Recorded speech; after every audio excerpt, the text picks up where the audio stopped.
On mute. You're on mute.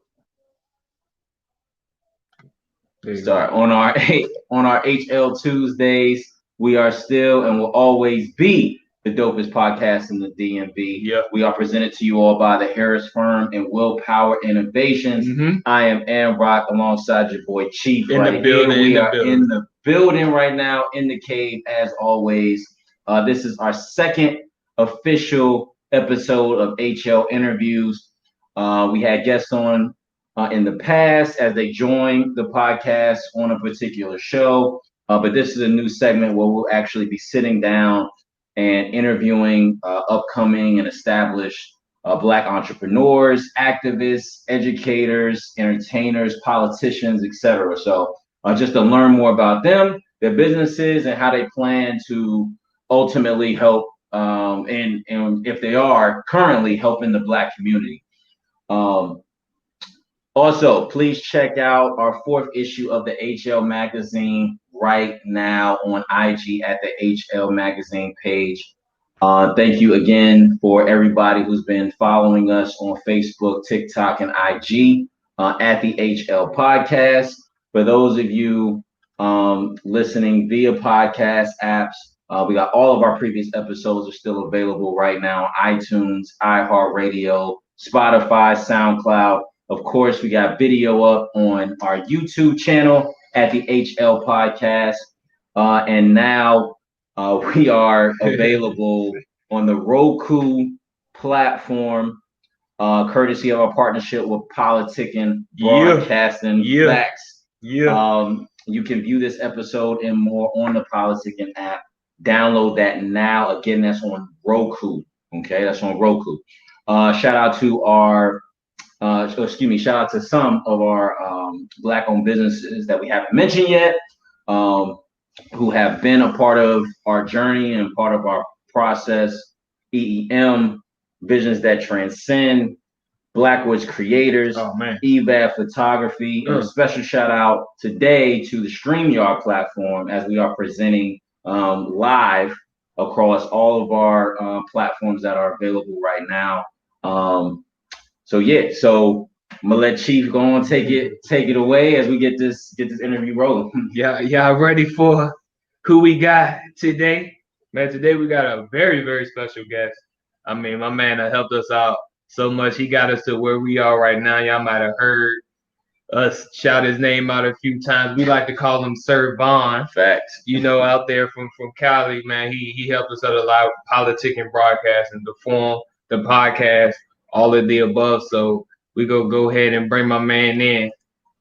Yes, sir. What's up? Sir? Talk to him. Mr. Politicking himself, man. Politicking the podcast out on all major platforms. Check us out on YouTube, Spotify, all that, man. I'm a journalist, man. The Politicking Forum. Check that out, man. Check out some of our write-ups. I've done some work with Black-owned magazines, Black-owned newspapers, but I started my own outlet, Politicking Forum, man. Check us out. Kalen Vaughn. Yeah, like we said, if you look at the platform right now, you see all the logos. You see that politicking joint up there. This is our guy. So tell the viewers a little bit about you know where you from. Are you from LA? Are you from Florida? However, and just give them a little inside scoop on how you made it to who you are today, Sir Vaughn. So I'm originally out of Pasadena, California. I moved to the Inland Empire, which is kind of like right outside of LA County in high school. So I spent half of my days in LA County, half of my days in the Inland Empire. So basically Southern California as a whole, though. I do have family members out in Idaho. I used to go out and spend my summers out in Idaho. I used to run track, so I've been to the Junior Olympics 3 times, fourth fourth in the nation twice in the 4x4 relay and the 4x1 relay. So Okay, okay. yeah, Yeah. I've been That's around America, but Southern Cali, man, is just the home to me, man. yeah. As far as my start, big ups to my girl, man. I talked to her about my dreams and my aspirations, man, and this was 3 years ago, Valentine's Day. She bought me my first mic setup and Oh, that's what's up. That's what's told up. told me to go for it, man. That what I'm saying, that I supported her.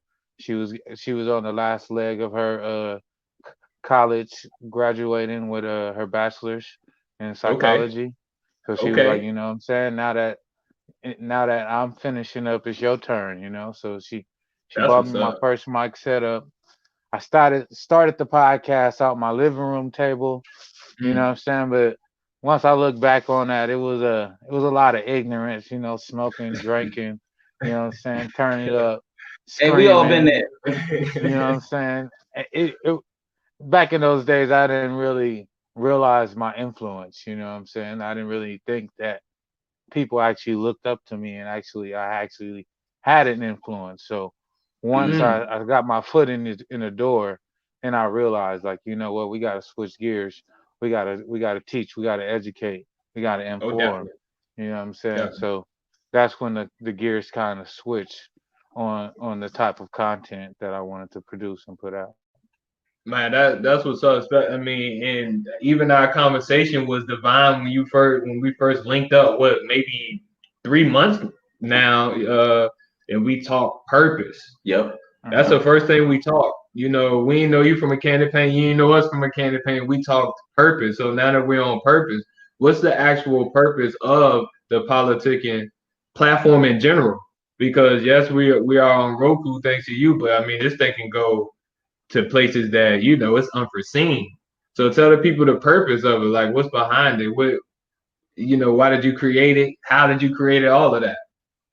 So the first idea to come up with my own platform came from a Malcolm X interview, and they asked Malcolm about how black men are portrayed in the media, and his response to the question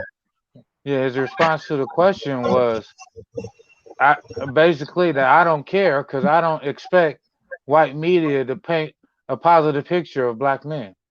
What I'm saying? That was something that stuck with me because I'm a black man that has been on gang foul, has went to jail for a Mm, pistol at 17, have mm, been through the system, and would be looked at as a statistic. What I'm saying, okay. and for America to paint a positive picture of a black male like me is basically impossible. So I wanted to create a platform where there's none of that bias, where a Mm, black man can be showed in a positive light. Now, we're not all deadbeats. We're not all gangbangers. We're not all drug dealers. We take care of our children. What I'm saying? We are educated. We do have things to say. What I'm saying? We're not violent. It's all these stigmas that are out there due to the media. And I had caught wind of the Black Olympics. I mean, not the Black Olympics, but the last Olympic trials. And okay. out of the whole world, there were only three black media sources at the Mm, Olympic trials. And when I you, found that out, I said, I'm going to make a platform, and I'm going to be number four, because there's no way that we should be in an international event as big as the Olympics, Come on and now. right. there's only three black media sources total Mm. throughout the whole world that's representing us. What I'm saying? And that's probably why the world views black people as the way that it does, is because of how we're portrayed in the media. Right. So we have to have an alternative to all the bullshit and all the turning up, all the twerking, all the drug dealing, all the rhetoric that hip hop spews on the regular. Facts, facts. Hey, real quick, do you remember which three? No, I do not remember which three. Okay, okay. That So that that tells that you Right. that tells you right there, right? yeah, it So now wasn't. it wasn't any ones we know like BET or Tyler Perry or the Oprah network. It Right. wasn't none of the prominent Revolt. networks that Yeah. we knew. You know, Revolt wasn't there. TV One, none of Ti- them. Title wasn't there. None of them was there. You know what I'm Wow. saying? So Dang. you Wow. you can have a sports agency and represent athletes, but you can't represent them in a positive way in the media. You know what I'm Mm. saying? So it's a big void out there that we're looking to fill with politicking. So I'm glad you said that because it actually leads into the next question when we talking challenge, right? Because one, we born with the ultimate challenge, and yes, I said born with the ultimate challenge in what we wear daily basis. This color right here, you get what I'm saying? So what's the Yeah. actual challenge? Just trying to break through this because we talking black conglomerate in the politic and broadcasting form in general, Mm-hmm. platform in general. So what do you think is the biggest challenge for us to break through, and your biggest challenge in business itself? For me, it will have to be my level of associations. Mm, When I live my life in the streets, that's what I associated myself with the facts. streets and the streets element. So when I move into the business world, into the business element, I don't have anybody to tap into. And this is as black creators and as black entrepreneurs, this is probably the first problem that we run into when we jump out there is that we don't have the natural support of the people that we had in our life because 9 times out of 10 they're from the wrong association. They're not in the industry that we're looking to get into. They don't have any ties to the people that we need to meet. They don't have any knowledge of the things that you're trying to do. So a lot of times I wouldn't say that they're useless, but your level of association is key. You know what I'm saying, as far as navigating through this game in this industry, and that by far has been my biggest hiccup because I I had a studio out in San Bernardino for the last 2.5 years. I would have a 24-hour studio where people could come create, but it was still a challenge to get people to come create. You know what I'm saying? It's Uh, just, it's like you can build something, but if the people that you're with doesn't see the vision or aren't as into it or don't see it the way you see it, then you know what I'm saying they're basically in the way.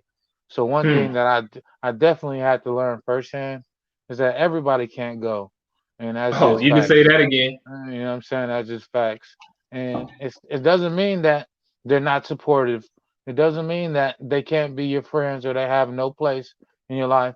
It just means that you know what, you spent your life associating with these people, and now you need to change gears and associate yourself with more of like-minded people to get to where you want to go.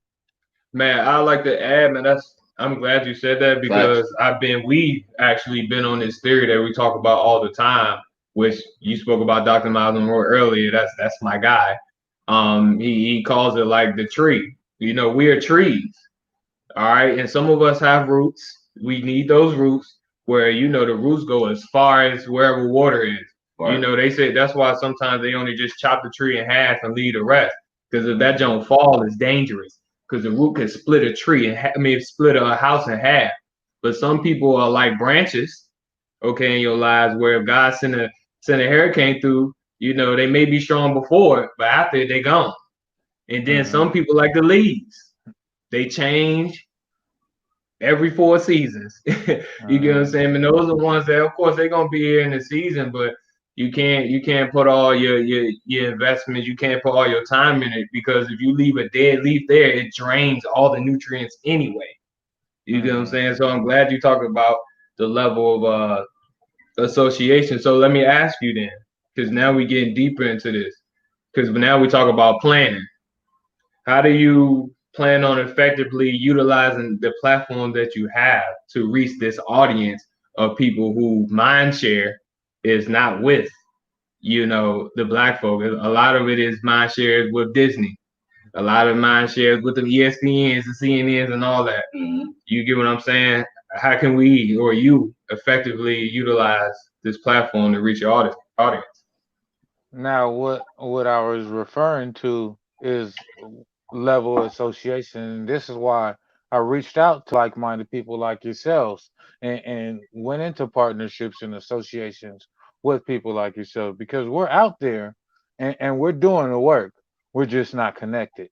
You know what I'm saying? Right. So the Right. best thing that I can do to utilize this platform and to execute the plan is to try to find as many like-minded people like yourself to come on board, you know what I'm saying, and build this network of like-minded people and and built this black conglomerate from the ground up like we should. You know what I'm saying? We're Right, all right. out here doing the work, but we're all just we're not connected. We're not all on one accord. You know what I'm saying? And that's Mm. one thing that we do need to do, and we do need a platform to do it. So if politicking is that platform, then you know what I'm saying.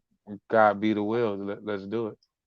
Man, Right. you're right. You're absolutely right. Amen. You're absolutely right. And when you say black conglomerate, now we talking group economics. Mm. And if we Yes. if you guys go on EEM, that's Entrepreneur Empowerment Media, it's a video on there of like think they're in Asia, and it's a group of kids, man, kindergarten.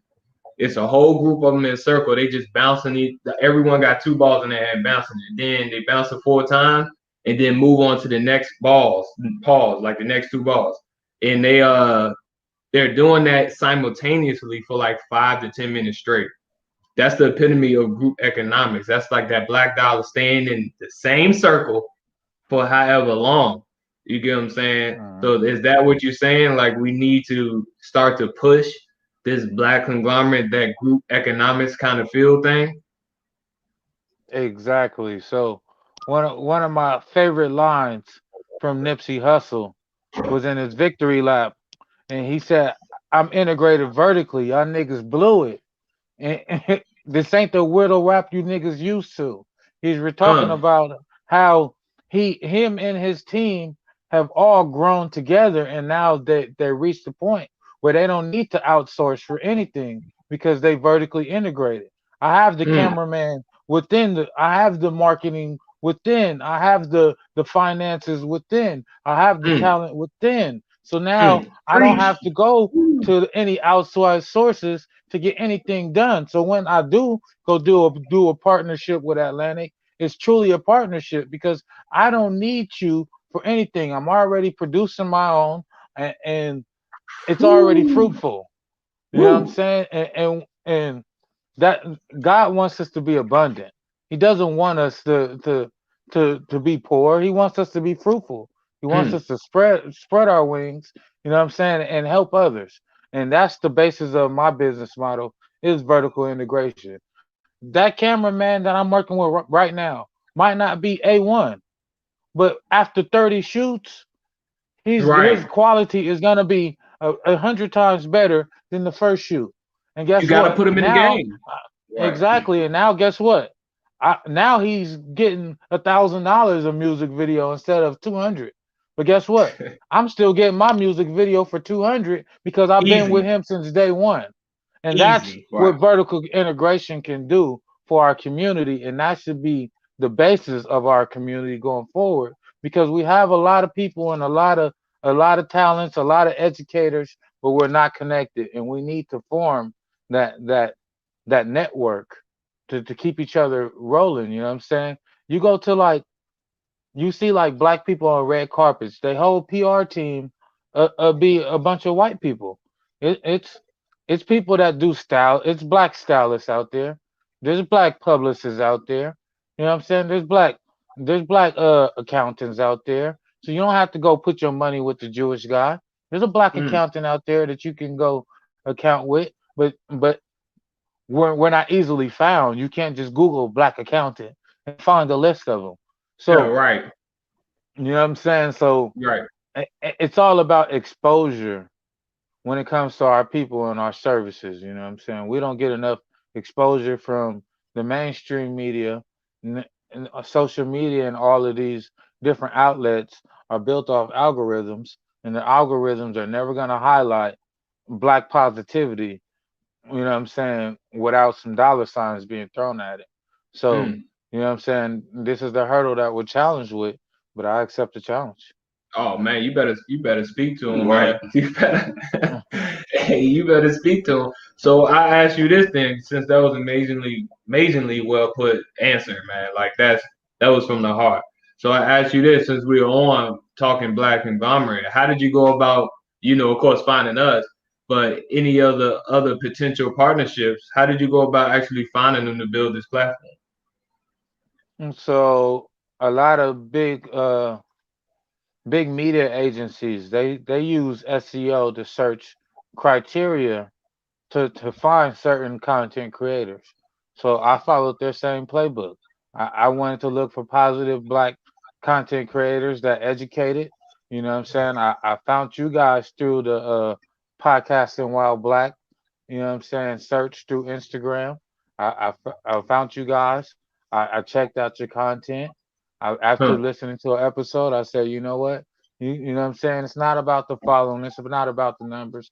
It's about the vision that I see with these guys. So let me contact them. You know what I'm saying? To see if we could get on one accord.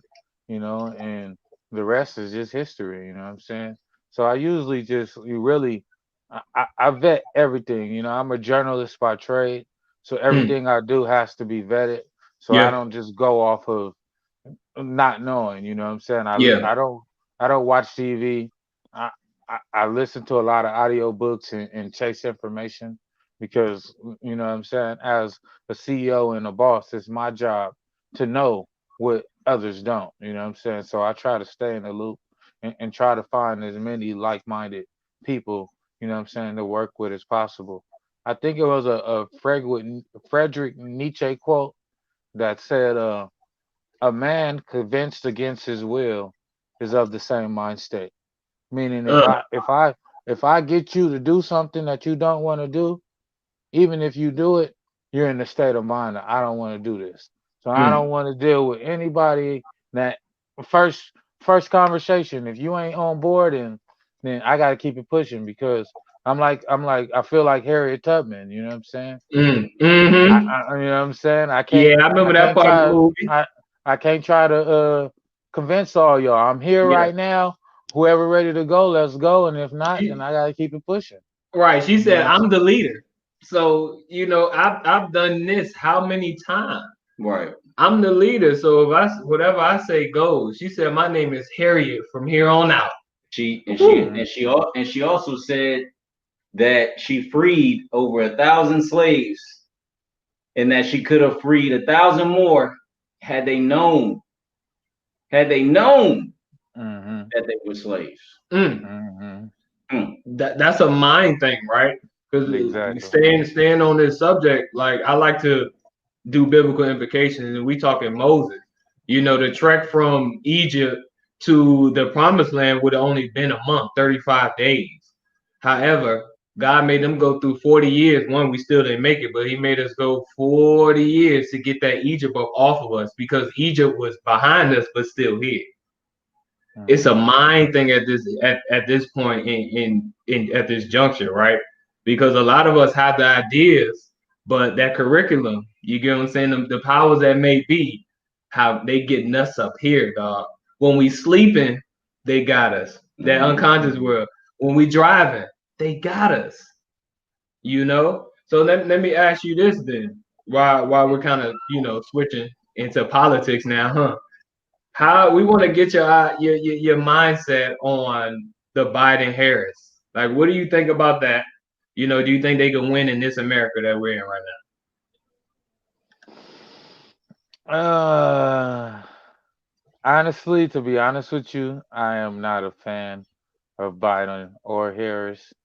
But given Trump being executive chief right now, it's kind of like you don't know what to say, man. We're kind of like stuck with the lesser evil. now? But one thing that people don't realize is that power is influence. Power is not authority. And Trump may come out and say crazy stuff, but all that does is raise his influence with his following, and all that does is increase his power. And Mm, I believe that Trump, even though he's not as popular as he was going up against Hillary, he has more power than ever.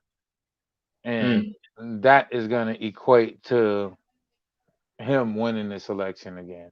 So I So do think that, you know, that was a good ploy by Biden to go with a black woman for a vice presidency. But that is not going to turn any of those red states blue. If Mm. anything, it's going to make those red states even redder, and Hey. that's why I I think it's going to be and within the not the popular vote, but within the electoral college, it's going to be a Easily. landslide. It's going to be a landslide. Easily. I'm a fan more of Kamala. I know she's done some things in Cali, but that's the past. Hopefully she could, move on and do great if she becomes VP. Because I like to, and Amrock can add in after this, but I like to say I know what the black woman did for me, Hmm. so I know what she can do for America. 3 periods after that. Like, say less, because I know who I am is from a black woman, Hmm. which means the world ain't ready, you know. I know Amar would like to add in yeah, this one. yeah. So I definitely understand where you're coming from.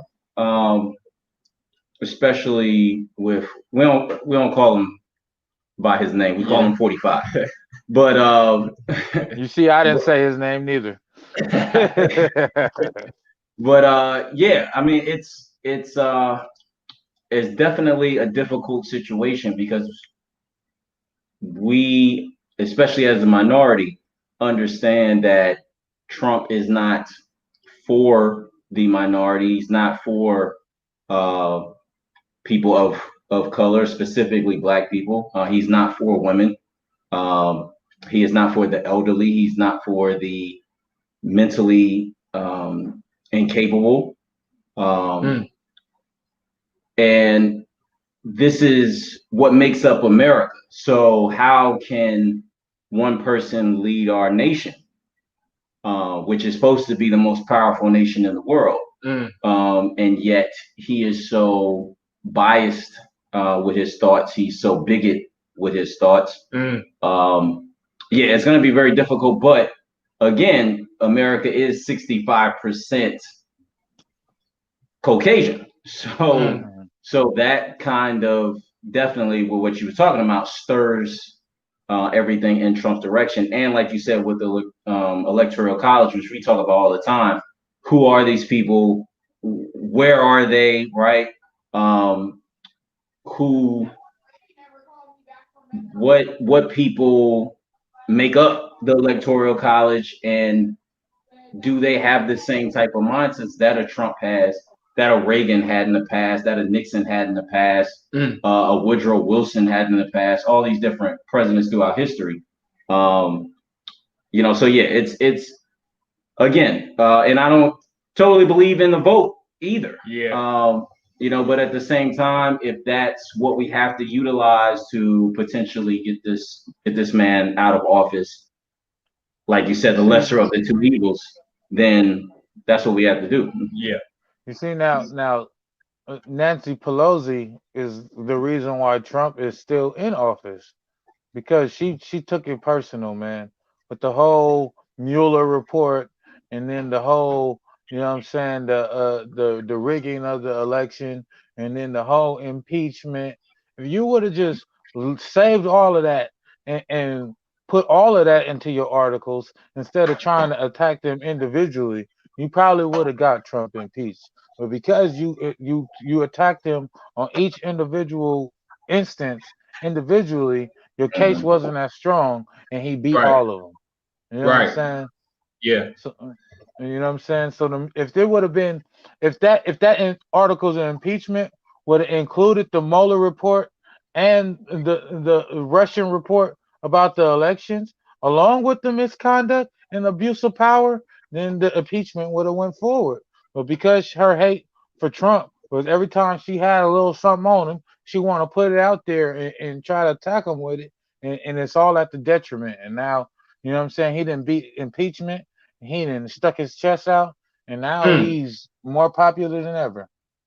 Man, Yeah. he. Oh, you go ahead, bro. No, I was just gonna say, yeah, that's what narcotics cops call building a case. right? Mm-hmm. She kept letting like you said, letting the information leak out and not building everything. Okay, we got this, boom, check. We got that, boom, check. Evidence over here, boom, check. And then, like you said, take everything accordingly to to Congress and try to impeach him. But yeah, good Yeah, point. definitely. That's a great point. And I knew the tides changed to be honest, if we stand on this subject. I knew the tides changed when 45 walked. They what they do? It was protesters outside the Mm-hmm. building. And he walked out like gassed them or put something out there and it looked like he was walking like a dictator. Mm-hmm. Okay. He walks across the street to the church and holds a Bible. Now, Yeah, in I seen black that. terms, only we understand that because what happened to our ancestors that's not that long ago, what did they utilize against us? So for him, he said no words. He just walked up, did like this, and walked away. That's a shot at us. So that's why I take offense when I see people who look like me who wearing them hats. People who look like me who say, "Oh yeah, his policies is fine." But is a policy helping you? I don't understand that. You get what I'm saying? So let me ask you, how did you actually feel when you saw that video, if you saw that video? So I saw the video, and to be honest with you, I thought it was hilarious because he was mocking us. I Mm, felt like he was making a mockery of the system, mm, and this is why we hate him so much as a mm, people, is because it's like, you know what I'm saying, he's like rubbing our nose in it. You know what I'm saying? It's not enough that he's doing what he's doing and getting away with it, but the fact that you got to rub it in and that you got to be on Twitter talking shit and that, you know what I'm saying, you can say whatever you want and you don't have to recant anything and you don't have to be politically correct. You know what I'm saying? He's really just like shitting on minorities as a whole, not just black mm, people, but minorities in America as a whole. And mm. that's his whole platform is to say, hey, y'all in our country and y'all better respect it or y'all can get up out.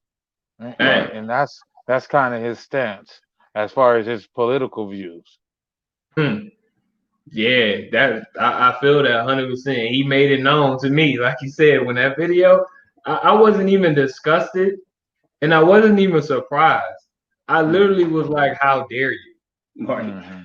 You know, how dare you? All the stuff. Forget the Twitter fingers. Forget most of the things that he said, which is still harmful. But how dare you? Right? I didn't understand that, and it still don't sit right in my soul at all.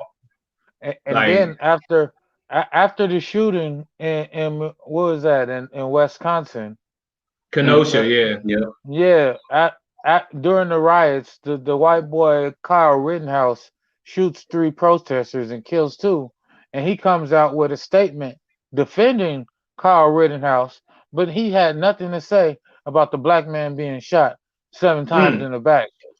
You had no statement or no words for that, but then the protest that ensues because of this, you want to defend the white boy now shot and killed two people and injured another.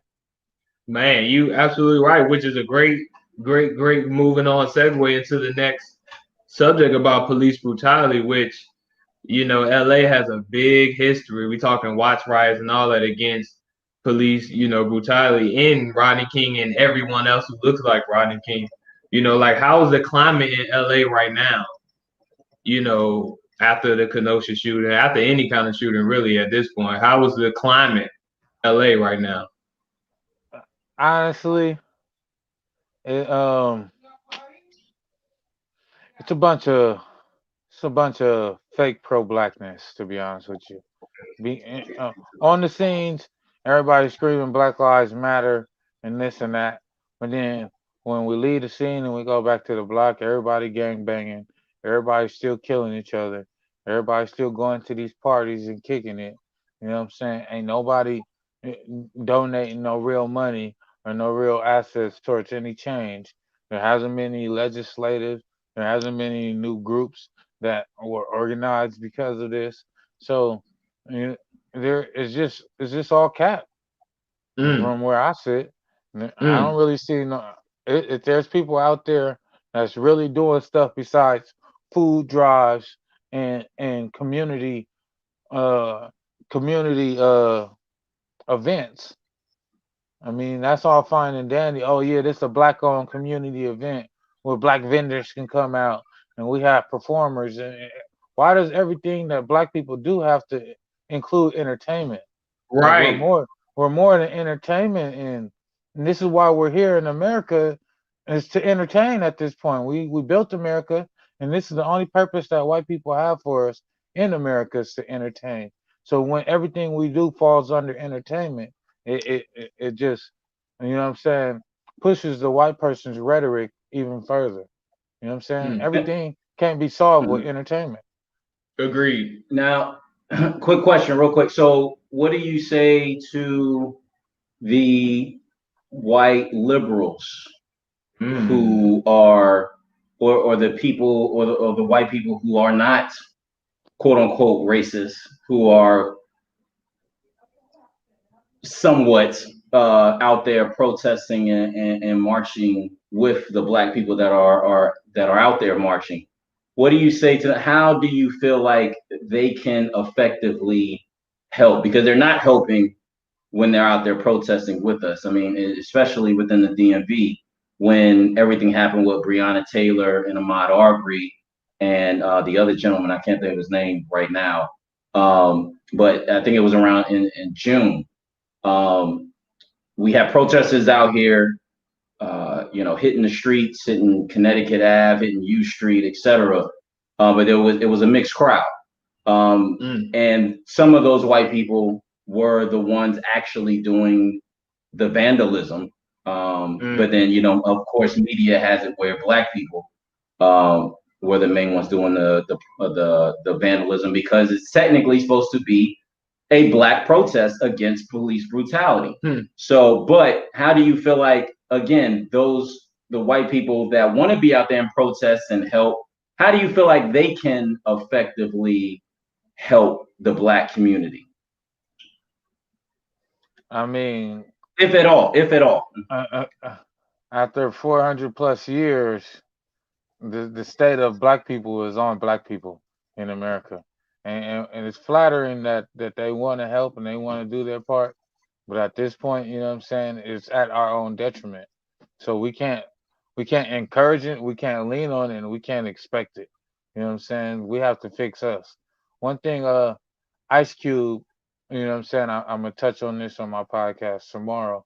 Ice Cube put out a contract with black people, and if you haven't looked at it, check that out, man. Mm, I don't want to go into too much detail. I want everybody to actually go out and inform themselves Yeah, on this definitely. contract. But well, from what I read and looking at the contract, it's like, okay, this is a contract with black people, but black people didn't even agree on this contract. So so Mm. how are you gonna right. present articles as a contract with black people in America when black people in America haven't even came up with this contract? So I Mm. think that we have to, you know what I'm saying, unify. I love the idea, but at the same time, you know what I'm saying, like I was saying, power is influence, and Ice Cube, you have influence, but your influence is in entertainment and music and movies. Your Mm. influence is not in policy. Your influence is not in politics. So why do you think that you have the power to come out and put forth a contract that speaks for all black people in America?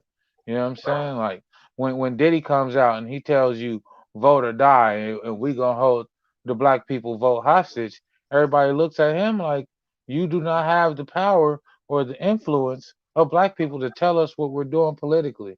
And this is the problem is that we don't have any person of real power or influence since Obama has left to kind of steer our conversation as far as what we're doing with policy and with politics in America.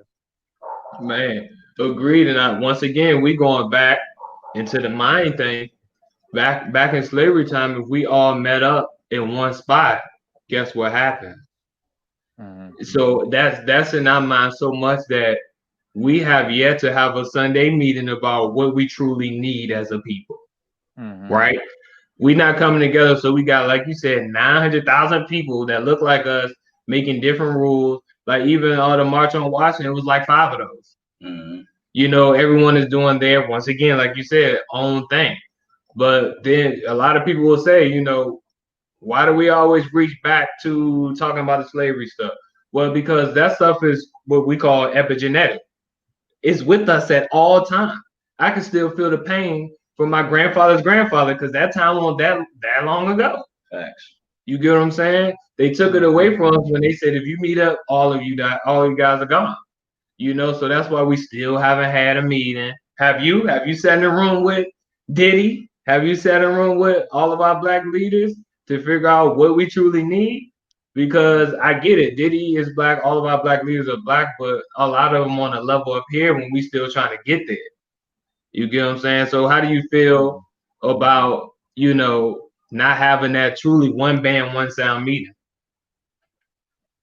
Well, first we need to take over our communities, and I think that the biggest thing that we need to do as black people is we need to educate ourselves on the positions of government. You know, oh, that's a congressman, that's a city councilman, that's a, you know what I'm saying, a district attorney. You know all these terms, but do you know what their position does, and what their actually job is? Because a lot of these positions are to appropriate funds. And then when you Hmm, look at the people that hold these positions, and a lot of times a city councilman will sit on the seat for 30 years unopposed, and then you wonder why none of that money went to us. It's because that old white Jewish man has been sitting hmm, in this position for 30 years, ain't hmm, even thinking about the black community, ain't even hmm, thinking about that poor black school in the hood that needs a new football field. You know what I'm hmm, saying? They're not thinking about when the funds come in, hey, some of this should go to the black people. And we can't point the finger at the system for that, because these positions are open. Just like I mentioned, the dude will sit there on the council for 30 years unopposed, and you can't tell hmm. me that not one qualified black person wasn't in the area to run and try to take that spot in those 30 years that he sat there unopposed. So Easily. so we can't sit here and point the finger at the system all the time, because we're not doing our due diligence. We've been in this country for how long? And we Hmm, still don't understand the system that we live in. First of hmm, all, America is not a democracy, it's a republic. hmm, hmm. And You a know what I'm saying? corporation. Yep. Exactly. You know what I'm saying? Cities are corporations. So why Hmm, can't we incorporate our own city? 80% of America is rural. We can hmm, we can buy land and incorporate our own city the way that all these other cities have been built up. hmm. I think it's in Georgia, Turnsboro, Georgia. Yep. 19 black families. Yep. Yep. I think I don't know how much acreage they bought, but they Yeah. bought a substantial amount of acreage to Yep. try to start their own city. But then Yep. you, but this is why I'm a Pan Africanist, because you look at that scenario and you say, okay, yeah, but then guess what? When it comes to the water, when it comes to the electricity, when it comes to the building materials, you're all Hmm, gonna have to, and they're never gonna let us own the water, the power, the raw materials in our own city within America. So we're still gonna have to go through Edison and whatever water companies they have. You know what I'm saying? So ultimately, the infrastructure will be ours, but then we'll still have to go through their structure to run our city. And this is why I believe in Pan Africanism, and I'm a Garveyite, and I believe in what Akon is doing over there in Africa. Is that we hmm. need to, you know what I'm saying, take you Jay-Z, you got how many billion? Kanye, you just went on Nick Cannon's class talking about you got 5 point some billion Yep. dollars. You can't Mm-hmm. take 100 billion, 100 million of that. That's probably a tax write-off. You can't take a Right. 100 million of that and send that over to Africa and build our own infrastructure, so we build power plants and water plants, so that we can build our own infrastructure and land over there. You know what I'm Hmm. saying?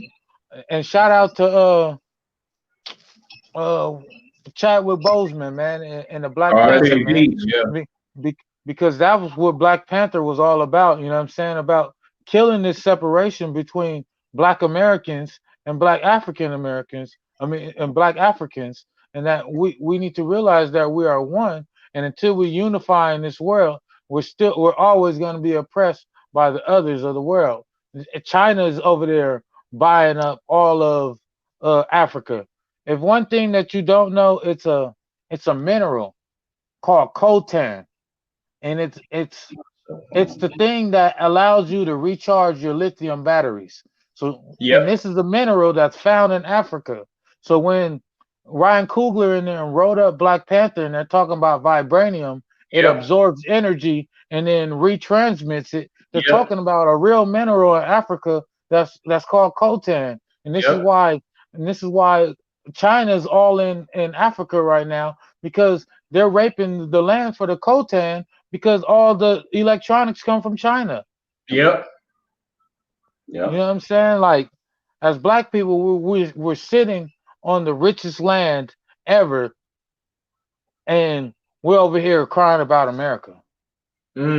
Yeah. So real quick, no, I definitely Yeah. totally agree Mm. with what you're saying. That's tough. So the question is, since we are not born Africans, okay, we are descendants of Africa, Yes. but we weren't born there. How do Yes. we get then born Africans to acknowledge our struggles here in America, acknowledge that Mm-hmm.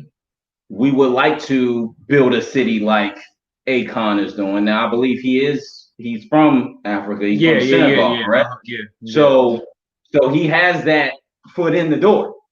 But somebody like us, we don't necessarily have that foot in the door. So how do you feel that we go about getting our foot in that door with those countries over there in Africa who obviously know what we're going through here in America and what we've been going through, i.e., as they pointed out in Black Panther, which was Michael B. Jordan's character, Killmonger's motivation. Like, hey, you guys over here sitting on all these on this vibranium, you could help us, and you didn't throughout history.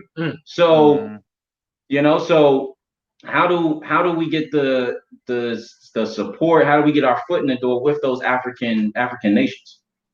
So first thing that we don't know is that African uh, are encouraging this and they're offering dual citizenship for Americans such as ourselves that want to go over to Africa and invest. And they're giving us tax write-offs, they're giving us incentives, and they're giving us all the resources that they can provide for us to come over there and do such things. So Africa is also is offering dual citizenship for us to become a citizen of Africa so that we can open up those doors to actually building up a country in which we become a citizen of.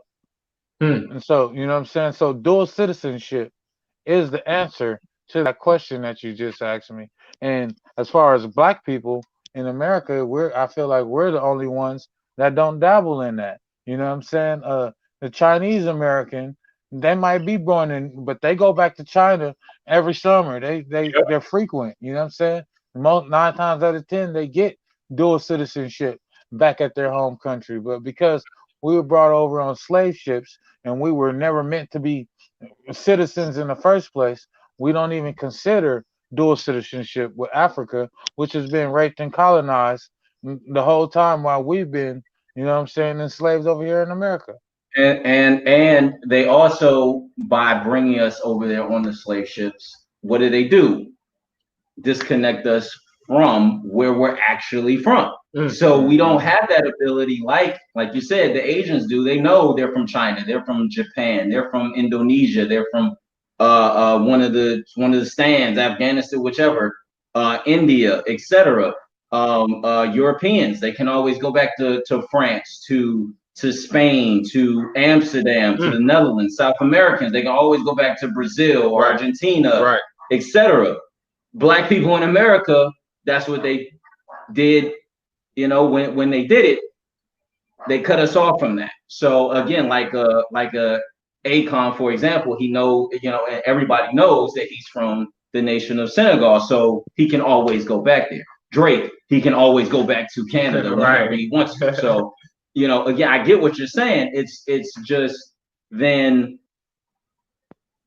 we don't know exactly where we know we're from Africa, descendants of Africa. We just don't know exactly where we're from as those other races and cultures do. So I'll put it in like this then. After both of you guys said, which are totally facts. Okay, and I have to add biblical terms back to Moses. Moses didn't go to the Pharaoh and say, give me permission to do blah blah blah. He came with a command. Once you leave with let, that's a command. He said, let my people go. Okay, he went all the way up to the Pharaoh and said, just let us go. All right, are we at that point in America? Because once you go and do these laws and ask for this, ask them to, defund the police, that's trying to ask permission from the people who have enslaved us for more than 400 years. Are we at that point right now to just say, let my people go? So we kind of touched on this on my last podcast.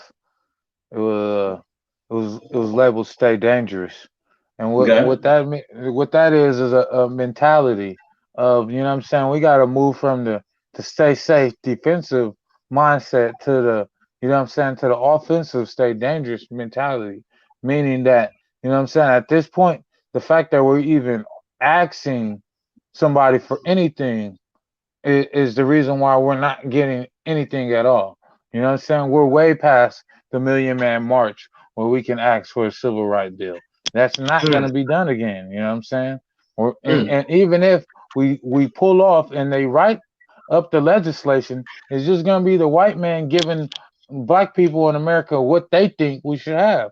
And that's all we've received in America. Our whole history here is taking what the white man feels like we should have in America.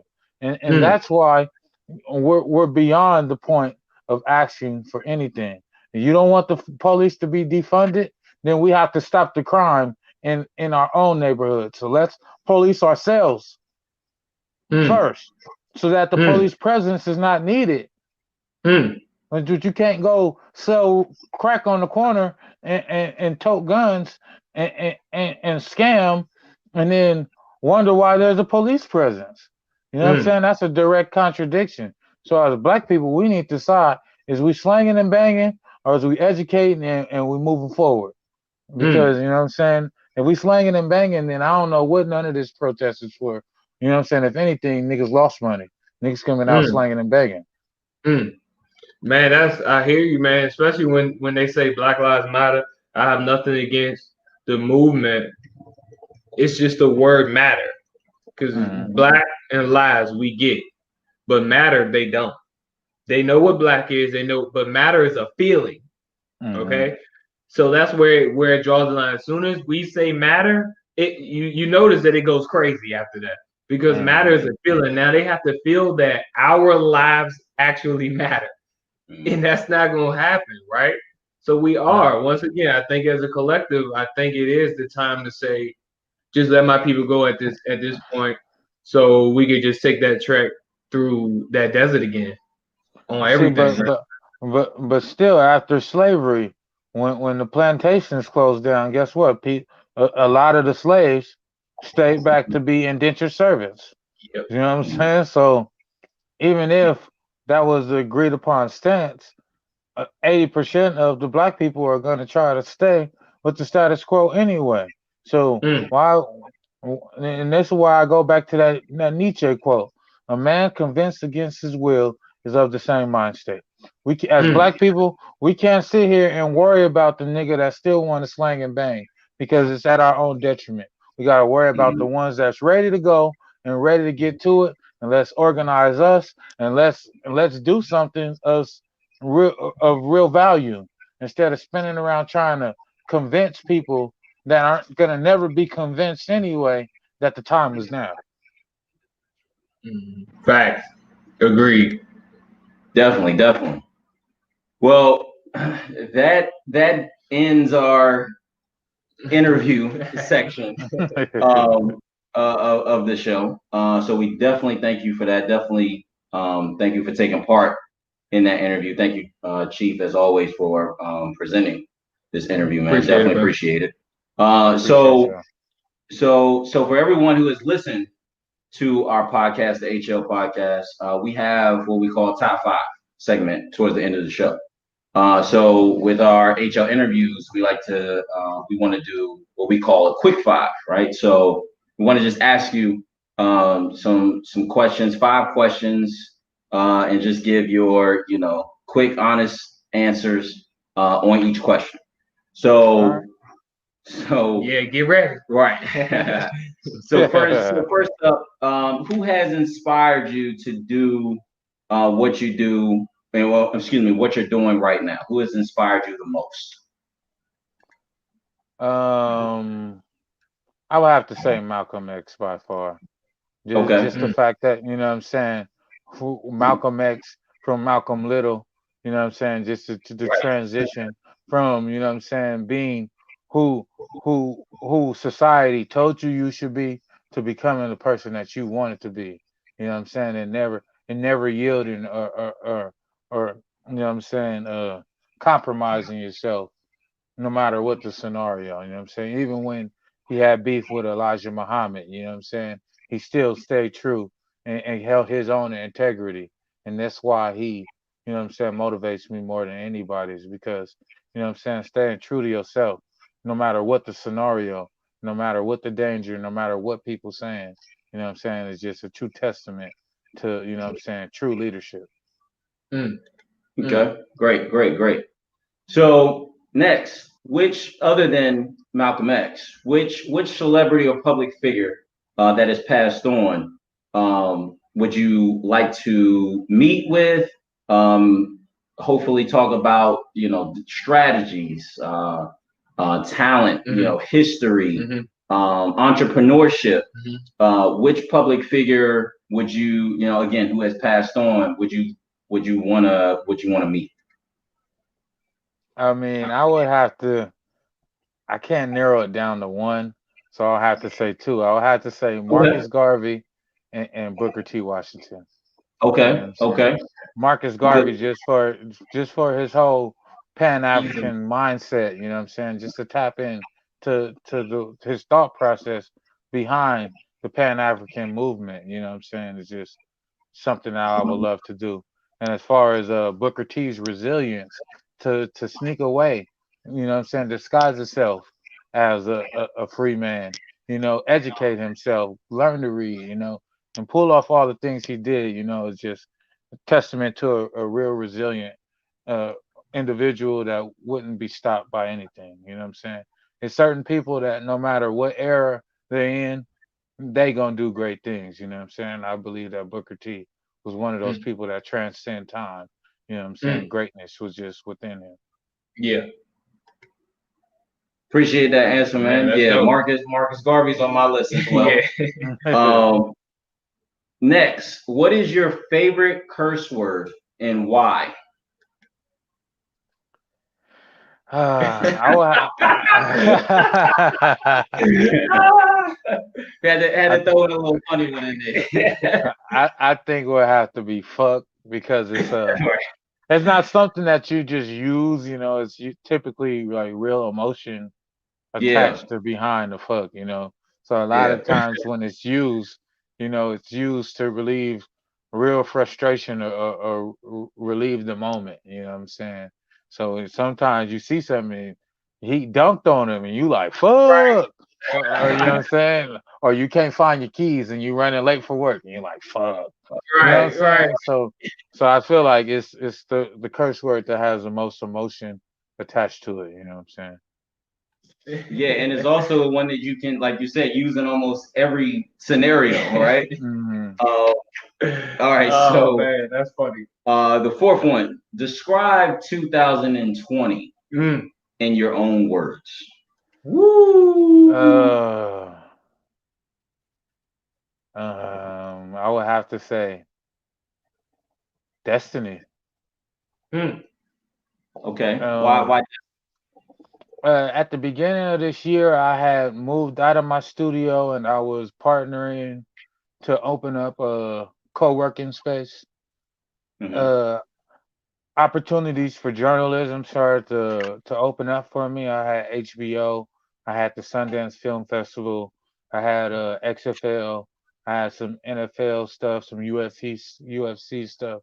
So my journalism took off to the point where, I was too busy. So I was like, you know what? I backed out of the co-working space, and so I went all into journalism. And then the COVID hit, and all the events got canceled, and now I'm stuck with no studio, backed out of that business venture, all for journalism, and then all my dates got wiped away. So it was kind of like I was at point zero. You know what I'm saying? Mm. And it was kind of a dark place. Where it was like, man, everything I worked for down the drain. All my stuff in the storage unit. You know what I'm saying? It's all bad. And then I had to find the resiliency to start doing like Instagram live interviews, you know what I'm saying?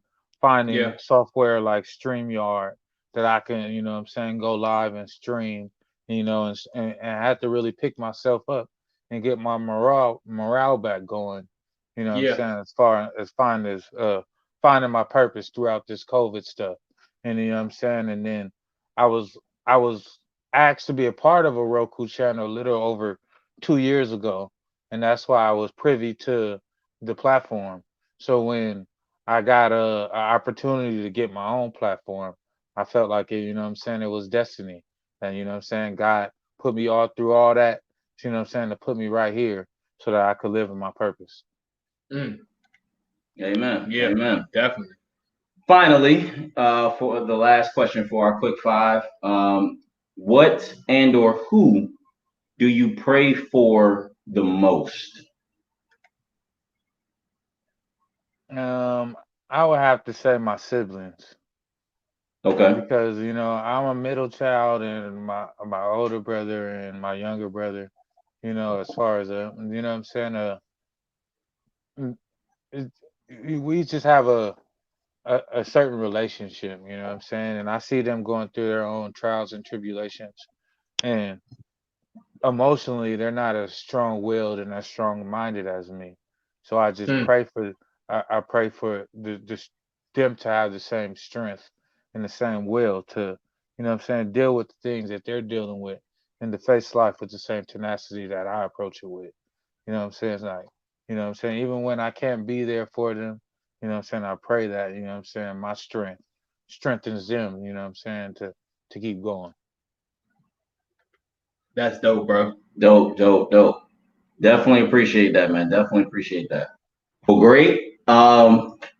This concludes our second official interview of the HL interviews. Again, very special thank you, Sir Vaughn, man. We definitely appreciate you. I Not appreciate just y'all, for man. being on here, yeah, not just for being on here Yeah, with us and allowing us to do this interview, but also just again for your partnership with Politic. Man, this has been a huge and great opportunity definitely. for both of us. So and for HL podcasts and EEM and visions that transcend all of the companies and the projects that we're working on has definitely been huge. So we definitely appreciate that, man. So again, thank you to Politic and Broadcasting. Again, you can view this episode on the Politic and app that is available on the Roku platform right now, as well as on the YouTube channel for Politic and our YouTube channel on the HL podcast, as well as Facebook as well. So Yeah, definitely. yeah, definitely. And thank you to, of course, StreamYard for able to present live this evening, man. It worked out for us. Everything is rolling smoothly right now. Also, please remember to follow us and, of course, Sir Vaughn on IG. We have TikTok. I don't know if we have TikTok, Sir Vaughn, but TikTok, Facebook, all at the HL podcast. My man got all the platforms. And go ahead and Hey. tell them real quick. Go ahead and tell them real quick. Yeah, do your shout outs, man. Do So your shout so man, I'm on too many platforms, so I gotta centralize so you can just go straight to the website, politicandbroadcastingnetworks.com. Click the tab. You'll find all your platforms from Spotify, Apple, YouTube. We'll download the Roku application. You know what I'm saying? We got live content coming out. We got music videos. We in the deals with licensing for a few shorts. You know what I'm saying? We're in the process of, possibly getting this 50,000 square foot building. You know what I'm saying? By the grace of God, we're gonna get that. So Amen. I'm gonna just go ahead and speak it into existence. We're Yes, gonna sir. go ahead and grab that. You know what I'm saying? As far as creators that's looking for an outlet, you know what I'm saying, hit us up. Jump in my DMs, email me, KalenVons@gmail.com. I'm always open to suggestions and opinions. You know, man, I'm just ready to work, man, and I keep walking in faith, man. Let's see where this leads me. Yes, sir. Yes, sir. Yes, sir, man. Thank you once again, Sir Vaughn. We definitely appreciate it. Again, people, it's the HL podcast. I am Rock. This is Chief. Peace and love.